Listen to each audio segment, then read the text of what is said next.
एक बहुत ही ईमानदार ਅਤੇ ਸੱਚੀ ਸੁੱਚੀ ਸ਼ਖਸੀਅਤ ਦੇ ਮਾਲਕ ਸਰਦਾਰਨੀ ਮਨਇੰਦਰ ਕੌਰ ਜੀ ਪਿਛਲੇ ਦਿਨੀ ਆਪਣੇ ਸਵਾਸਾਂ ਦੀ ਪੂੰਜੀ ਨੂੰ ਖਰਚਦੇ ਹੋਏ ਪਰਮਾਤਮਾ ਦੇ ਚਰਨਾਂ ਵਿੱਚ ਜਾ ਬਿਰਾਜੇ। ਉਹਨਾਂ ਦੀ ਯਾਦ ਵਿੱਚ ਇੱਕ ਧਾਰਮਿਕ ਸਮਾਗਮ ਦਾ ਆਯੋਜਨ ਉਹਨਾਂ ਦੇ ਸਮੂਹ ਪਰਿਵਾਰ ਵੱਲੋਂ, ਜਿਨ੍ਹਾਂ ਵਿੱਚ ਐਡਵੋਕੇਟ ਮਹਿਤਾਬ ਸਿੰਘ ਚੀਚਾ, ਸਰਦਾਰ ਫਤਿਹਦੀਪ ਸਿੰਘ, ਸਰਦਾਰਨੀ ਸੁਖਬੀਰ ਕੌਰ, सरदारनी प्रभजोत कौर, डॉक्टर हरकीरत सिंह, डॉक्टर गगनदीप सिंह, अमृत सिंह, शुभरीत कौर, गुरकरण सिंह बैंस, एकजोत संधू, डॉक्टर हरगुन सिंह ਅਤੇ ਉਹਨਾਂ ਦੇ ਸਮੂਹ ਪਰਿਵਾਰ ਵੱਲੋਂ ਗੁਰਦੁਆਰਾ ਛੇਵੀਂ ਪਾਤਸ਼ਾਹੀ ਰਣਜੀਤ ਐਵੇਨਿਊ ਅੰਮ੍ਰਿਤਸਰ ਵਿਖੇ ਕਰਵਾਇਆ ਗਿਆ, ਜਿਸ ਵਿੱਚ ਰਾਗੀ ਸਿੰਘਾਂ ਵੱਲੋਂ ਕੀਰਤਨ ਦੀ ਹਾਜ਼ਰੀ ਲਗਵਾਈ ਅਤੇ ਆਈਆਂ ਹੋਈਆਂ ਸਮੂਹ ਸੰਗਤਾਂ ਨੂੰ ਉਸ ਪਰਮਪਿਤਾ ਪਰਮਾਤਮਾ ਦੇ ਚਰਨਾਂ ਨਾਲ ਜੋੜਿਆ। ਸਰਦਾਰਨੀ ਮਨਇੰਦਰ ਕੌਰ ਜੀ ਦਾ ਜਨਮ ਲਗਭਗ 85 ਵਰ੍ਹੇ ਪਹਿਲਾਂ ਕਿਲਾ ਧਰਮ ਸਿੰਘ ਲਾਹੌਰ ਤੋਂ 24 ਕਿਲੋਮੀਟਰ ਦੂਰ ਪੰਬਾ ਪਰਿਵਾਰ ਵਿੱਚ ਪਿਤਾ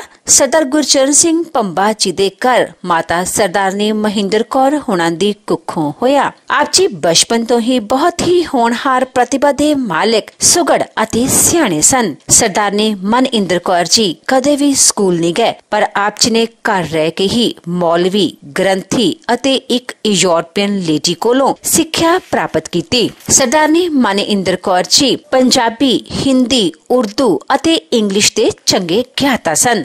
ਅੱਜ ਦਾ ਵਿਆਹ ਸਰਦਾਰ ਸੁਖਚਰਨ ਸਿੰਘ ਸੰਧੂ, ਜੋ ਕਿ ਚੀਚਾ ਪਿੰਡ ਦੇ ਜਗੀਰਦਾਰ ਸਨ, ਉਸ ਪਰਿਵਾਰ ਵਿੱਚ ਹੋਇਆ। ਅੱਜ ਦਾ ਸਹੁਰਾ ਪਰਿਵਾਰ ਸ਼ਹੀਦ ਬਾਬਾ ਨੌਦ ਸਿੰਘ ਜੀ ਦੇ ਵੰਸ਼ਜ ਹਨ, ਜੋ ਕਿ ਚੱਬੇ ਪਿੰਡ ਵਿੱਚ ਸ਼ਹੀਦ ਹੋਏ ਸਨ। ਸਰਦਾਰਨੀ ਮਨਇੰਦਰ ਕੌਰ ਜੀ ਹੁਣਾਂ ਨੇ ਵਿਆਹ ਉਪਰੰਤ ਆਪਣੇ ਗੁਣਾਂ ਦੀ ਮਹਿਕ ਆਪਣੇ ਸਹੁਰੇ ਘਰ ਬਿਖੇਰਨੀ ਸ਼ੁਰੂ ਕਰ ਦਿੱਤੀ। ਆਪ ਜੀ ਹਮੇਸ਼ਾ ਹੀ ਆਪਣੇ ਪਤੀ ਦੇ ਕੰਧੇ ਨਾਲ ਕੰਧਾ ਮਿਲਾ ਕੇ ਚੱਲੇ। ਆਪ ਜੀ ਦੇ ਘਰ ਦੋ ਪੁੱਤਰਾਂ ਸਰਦਾਰ ਮਹਿਤਾਬ ਸਿੰਘ ਚੀਚਾ ਅਤੇ ਸਰਦਾਰ ਫਤਿਹਵੀਰ ਸਿੰਘ ਜੀ ਨੇ ਜਨਮ ਲਿਆ। ਆਪ ਜੀ ਨੇ ਆਪਣੇ ਬੱਚਿਆਂ ਨੂੰ ਖੂਬ ਚੰਗੇ ਸੰਸਕਾਰ ਦਿੱਤੇ, ਪੜਾਇਆ ਲਿਖਾਇਆ ਅਤੇ ਸਮਾਜ ਦੇ ਚੰਗੇ ਨਾਗਰਿਕ ਬਣਾਇਆ। ਆਪ ਜੀ ਦੇ ਵੱਡੇ ਬੇਟੇ ਸਰਦਾਰ ਮਹਿਤਾਬ ਸਿੰਘ ਚੀਚਾ ਐਡਵੋਕੇਟ ਹਨ ਅਤੇ ਆਪ ਜੀ ਦੇ ਛੋਟੇ ਬੇਟੇ ਸਰਦਾਰ ਫਤਿਹਵੀਰ ਸਿੰਘ ਜੀ ਪੰਜਾਬ ਅਤੇ ਹਰਿਆਣਾ ਹਾਈ ਕੋਰਟ ਦੇ ਜੱਜ ਹਨ। ਸਰਦਾਰਨੀ ਮਨਇੰਦਰ ਕੌਰ ਜੀ ਇੱਕ ਚੰਗੇ ਨਿਤਨੇਮੀ ਸਨ।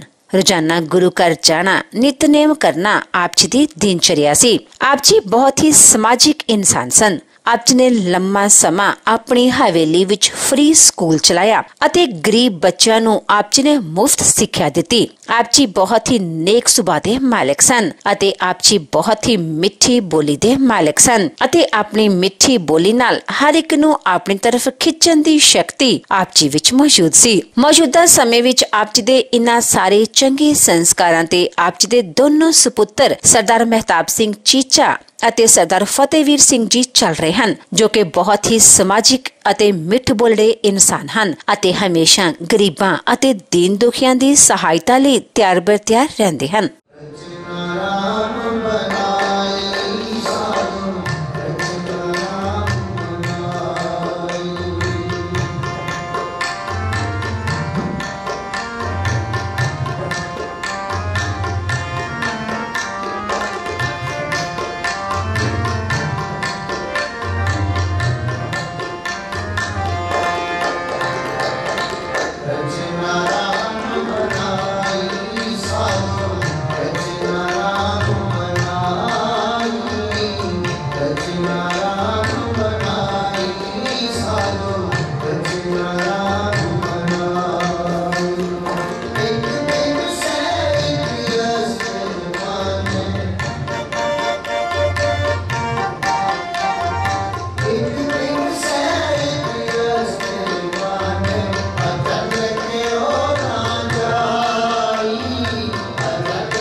Rajna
Ram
जो मालू करवा बार लगे जो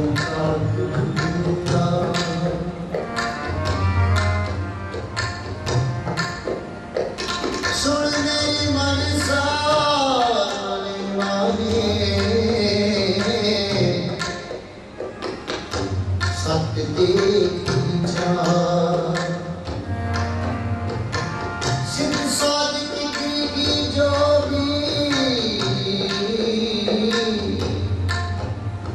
तज गए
सानू जीवन इस सोची बख्शे सी सतगुरु फरमाते हैं कि ये उस साहिब ने रचना ऐसी बनाई है, एक विंस है, एक अस्त्र मान है। एक समझा रहा है कि दूसरा अपने आप को इत्थे रहने वाला नहीं बैठा है, क्योंकि किसी के जान नाल दूसरे मनुख के मन के थोड़े चिर वास्ते असर रहिंदा है कि दूजे अर्थां विच इउं कह लईए कि दुनियादारी की एक रूटीन है कि जब कोई जाता है तां उहदे पिछे उहदे परिवारक मैंबर उहदे वारिस हर तरह करके अपनी जिम्मेवारी नूं उस मनुख के जान नाल अपनी सिर ते लैंदे ने ते दूजा ओदी दुनियावी धन संपदा का उन्हां दा परिवारक मैंबर होण करके हक होण करके उन्हां दा ख्याल इधर उड़दा है कि जान वाला गया है। हुण असीं ये सारी साफ सवाल कारगुजारी असीं करनी है। ये संसार का एक तरतीब है। सतगुरु का इशारा इस गल वाल है कि जीव इत्थों जाता है तो जाना सब ने ऐसी हयाती जाकर में करीब चल रहा है जिस आसत हम बैठे की बहस गया है। सतगुरु साहब ऐसे समय थे जो असी ऐसे शब्दों की चोन करके पढ़ रहे हैं कि सतगुरु की बाणी सानू सुचेत कर दी कि भाई जिवें अज साडे परिवार का मैंबर साडा कोई साथ संबंधी जानिया अखां सामने गया है, जाना सबने है, वारी आपको अपनी है कि सतगुरु सानू ये समझाते हैं कि जिन्नी देर तेरे को श्वासा की पूंजी है तू ओदा कोई लाभ ले, क्योंकि आप सतगुरां दी बाणी अनुसार रोज सुनते हैं कि कि प्राणी तो आया लाह लैन लगा के तब पकड़े सब मुक्ति चली है। ਇਹ ਮਨੁੱਖਾ ਜਨਮ ਜੀਵਨ ਨੂੰ ਮਿਲਿਆ ਤਾਂ ਇਹ ਜਨਮ ਮਰਨੀ ਨਿਵਰਤੀ ਵਾਸਤੇ ਮਿਲਿਆ। ਜਿੱਥੇ ਆਪਾਂ ਆਪਣੇ ਸੰਸਾਰਿਕ ਕਾਰ ਵਿਹਾਰ ਕਰਦੇ ਜ਼ਿੰਮੇਵਾਰੀਆਂ ਨੂੰ ਨਿਭਾਉਂਦੇ ਹਾਂ, ਜਿੰਨਾ ਚਿਰ ਸਾਡਾ ਜੀਵਨ ਹੈ ਸਾਡੀਆਂ ਲੋੜਾਂ ਨੇ, ਸਾਡੀਆਂ ਜ਼ਿੰਮੇਵਾਰੀਆਂ ਨੇ, ਸਤਿਗੁਰੂ ਉਹਨਾਂ ਨੂੰ ਨਿਭਾਉਣ ਤੋਂ ਰੋਕਦੇ ਨੇ। ਪਰ ਸਾਹਿਬ ਗੁਰਬਾਣੀ ਦੇ ਅੰਦਰ ਤੱਕ ਦੀ ਗੱਲ ਇਹ ਦੱਸਦੇ ਨੇ ਕਿ ਵੇਖੀ किते अपने जीवन का मनोरथ ही धन संपदा इकट्ठा करना, हर वेले संसार दे विच पदार्थ दे विच अपनी सोच नूं खर्च करके जिहड़ा तेरा मनोरथ है ते जीवन मिलिया इहनूं सुचज्जे ढंग नाल जीना, सवारां तो ऊपर उठ के अपने आले दुआले कोई परोपकार दे कारज करने अते अपने अंदर हर वेले उस मालिक के डर भाव विच हर कारज को डर भाव विच करना, जायज़ नाजायज़ नूं सतगुरां दा हर थां ते मौजूदगी समझ के उस परिपूर्ण परमात्मा नूं हर वेले देखदा मन के अपने सारे कारज परमात्मा के भय विच करने, सच्ची सुच्ची किरत करनी अते सतगुरां दे चरनां नाल जुड़ के सेवा सिमरन नाल अपने स्वास्थ्य को सफल करना अति सतगुरु की बाणी अनुसार सतगुरु के सिमरन करके बदगी करके अपने अंदर दैवी गुणों को प्रकट करना, जिवें हलेमी निर्मलता दया अंदर आने अहंकार को दूर करके हर वेले सतगुरु के चरणों नाल जुड़ के रहना। ते जिहड़े जीव गुर आशिक अनुसार जीवन जिउंदे ने जाना सब ने पर सतगुरु ने गुरबाणी अंदर जान में फर्क रूप में बात सारे सामने रखे ने। गुरमुख लाह ले गए मनमुख चले मूल दुआए।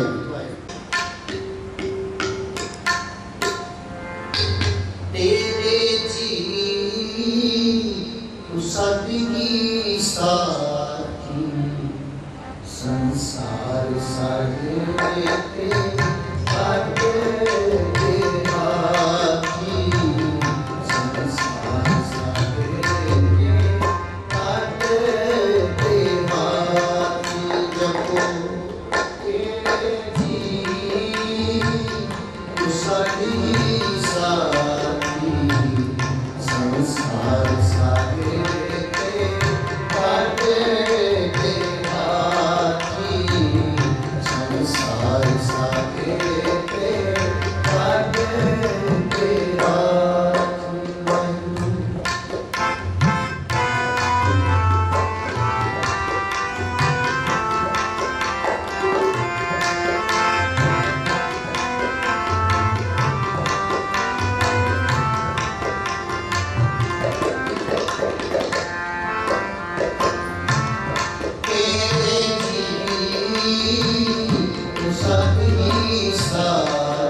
Kami ako ni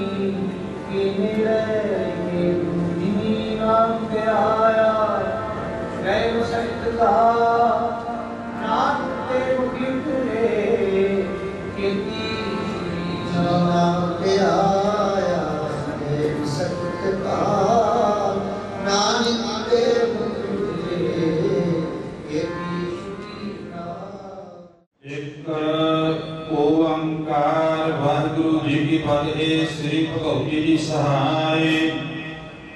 वार श्री भगवती जी की पातशाही दसवीं प्रथम भगवती सिमरकार गुरु नानक लई ते आए। फिर अंगद गोरखी अमरदास रामदास होई सहाय। अर्जन हर गोबिंद नो सिमरो श्री हर राय। श्री हरि कृष्ण के आइया जिस बिठै सब दुख जाए। तेग बहादुर सिमरिया करन नित्य वैताए। सभाई हुए सहाय। दसवें पातशाह श्री गुरु गोबिंद सिंह साहिब जी सब थाई हुए सहाय। दसां पातशाहियां दी जोतार श्री गुरु ग्रंथ साहिब जी दे पाठ दीदार दा ध्यान धर के बोलो जी। पंजा प्यारिया चौहां साहिबजादियां चालियां मुक्तियां हटियां जपियां तपियां। जिना नाम जपिया वंड छकिया दीप जलाई तेग बाही देख ज्ञान डिठ कीता। तिना प्यारिया सत्यारिया दी कमाई दा ध्यान धर के खालसा जी बोलो जी। जिना सिंगा सिंगड़िया ने धर्म हेत शीस दिते बंद बंद कटाए। खोपरियां लोहाइयां चरखड़ियां ते जड़ियारियां नाल चराए गए। गुरुद्वारियां दी सेवा लई कुर्बानियां कीतियां धर्म नहीं हारिया। सिक्खी केसा सुवासा नाल निभाई। तिना दी कमाई दा ध्यान धर के खालसा जी बोलो जी। पंजा तख्ता सरबत गुरुद्वारियां दा ध्यान धर के बोलो जी। प्रथम सरबत खालसा जी की अरदास है जी। सरबत खालसा जी को वाहिगुरु वाहिगुरु वाहिगुरु। चित आवे चित आवन का सदका सब सुख हुआ है। जहाँ जहाँ खालसा जी साहिब तहाँ तहाँ रखिया रियायत।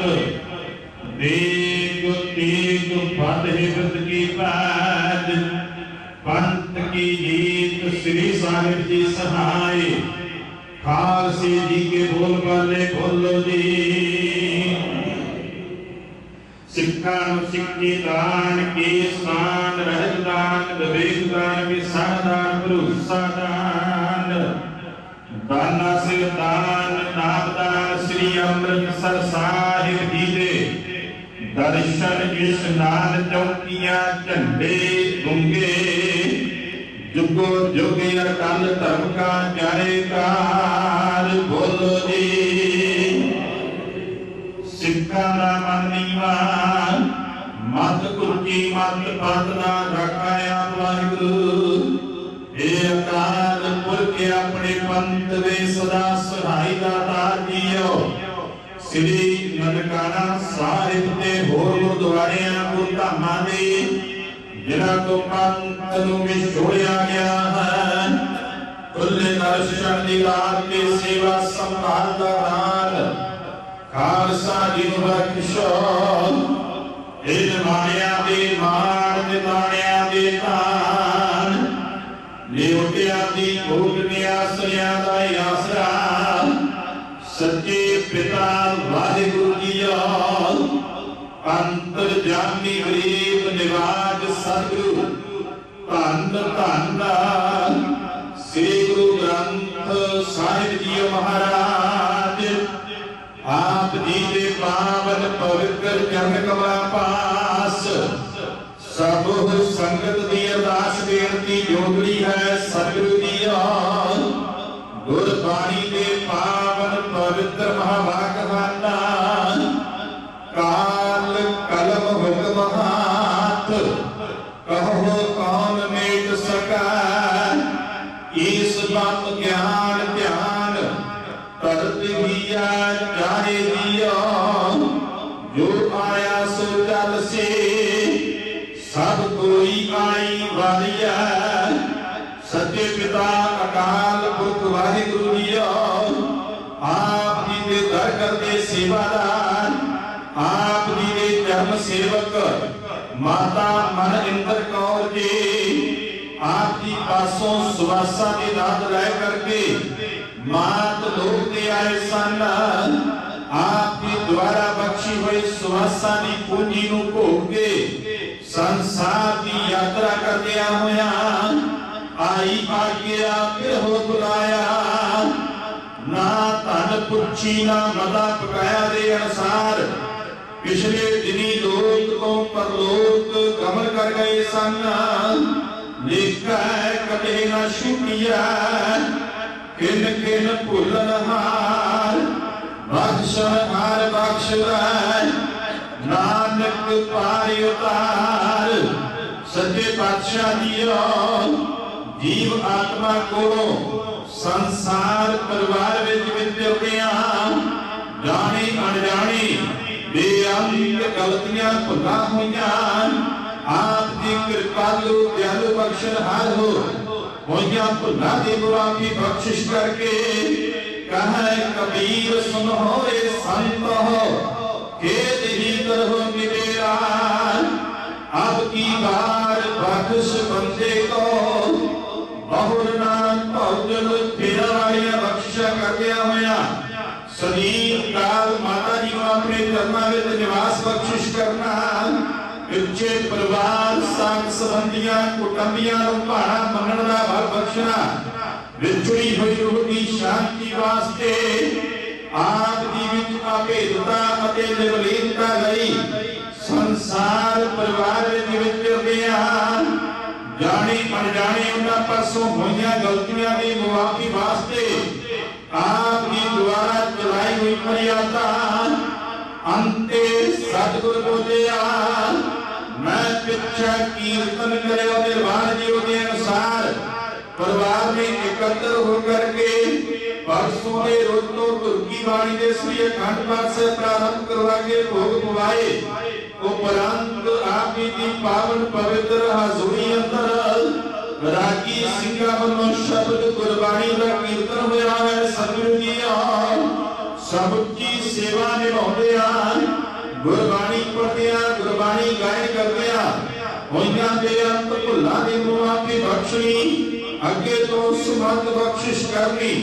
बड़ी सुनी गुरबाणी का महात्म राजे आई सर्वत संगत दे हृदय विच बसाउणा बाणी का फल पाल उस विछड़ी हुई रूह नूं बख्शिश करना। सर्वत साध संगत दी हाजरी बिल्कुल भेटा कर प्रवान करनी अपने दरों घरों सिक्के सिद्ध भरोसा नामदान अमृत वेले दी जागृता नित्य राता बख्शिश करके निहार करना। अगे तो घर परिवार दे विच सुख बरताउणी तंदुरुस्तियां प्रदान करनियां समुचे परिवार बच्चियां विच आपसी प्यार इत्तेफाक दी रात बख्शिश करदियां परिवार को अपने चरणों नाल जोड़ के रखना। परिवार वालों आप जी नूं सुंदर रुमाले भेंट कीते गए आप जी दे अंगा नाल सुशोभित हन अंगीकार करने अपने सेवकां दे पर्दे कटने इज्जत बात रखनी हरत पलत सहाई होना आप जी दे हजूरा शब्द कीर्तन आनंद साहिब जी की अरदास कुल चुक मुआफ करनी आप जी दे हजूरा ग्रह प्रसाद विवेक हाजिर है घर परिवार होवे परिवार होया प्रसाद संगत विच वरताउण दी आज्ञा बख्शो सुख होवे नाम चेते आवे नानक नाम करदी कला तेरे पानी सरबत दा भला। सतनाम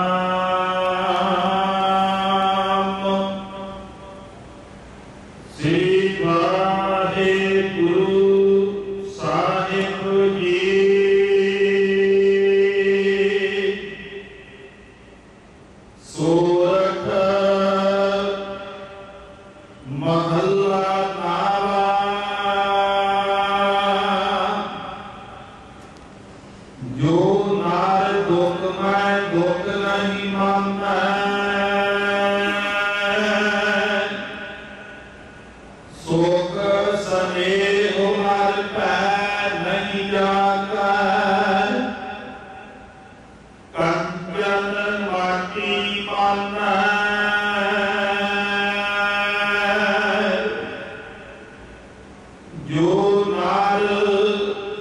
मैं दुख नहीं माना, सुख स्नेह अरता नहीं जाता, कंचन माटी माना रहाओ, नह विद्या नह उस तक जाता, लोभ मोह अभिमाना, हर कसूर तेरा न्यारो, नारी मान अपमाना, आसा मनसा सगल त्यागा, जग तेरा है निराशा,